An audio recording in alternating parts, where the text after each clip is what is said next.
I had faced some pretty tough opponents in my time as a wizard for hire, but this one was going to take the cake. The Count from Sesame Street. Yeah, you heard me right. That Count. The one who loves to count things, who laughs and cackles in that eerie sing-song voice. That Count had become a vampire. And not just any vampire, but one of the most powerful ones I had ever faced. I had received a call from an old friend, a retired Sesame Street puppeteer named Frank Oz, who had been keeping an eye on the Count since he retired. He had noticed that the Count was acting strangely, disappearing for days at a time and coming back looking even more pale and gaunt than usual. And then he had seen the Count drinking the blood of one of his beloved friends, Snuffleupagus.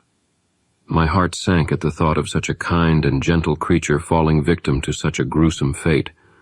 I knew that I had to act fast before the Count's thirst for blood grew even stronger. But I also knew that this was going to be a delicate operation. The Count was a beloved character, and I couldn't just go in and stake him like any other vampire. I had to find a way to break the spell that had turned him into a vampire. I did some research and discovered that the spell that had turned the Count was one of the most powerful and ancient spells in existence. It was a spell that could only be broken by killing the vampire who had cast it.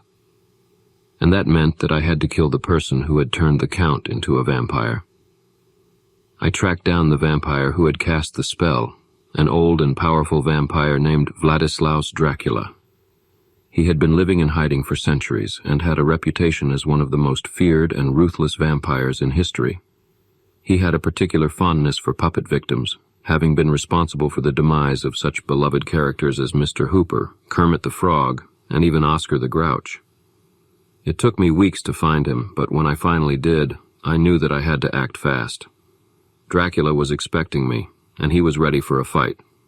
He was one of the most powerful vampires I had ever faced, but I knew that I couldn't hold back.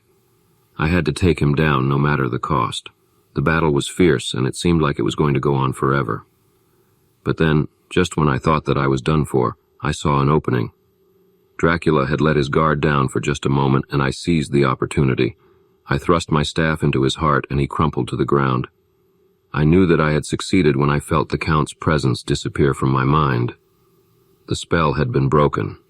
The Count was no longer a vampire.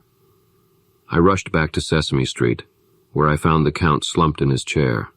He looked frail and weak, but he was still alive. "Harry," he whispered, his voice barely audible. "Thank you." I knew that the Count would never be the same again, but at least he was alive, and that was all that mattered. I left Sesame Street feeling exhausted but also proud of what I had accomplished. I had saved the life of a beloved character, and I had done it in a way that didn't involve violence or bloodshed. It wasn't an easy job, but it was one that I was proud to have done.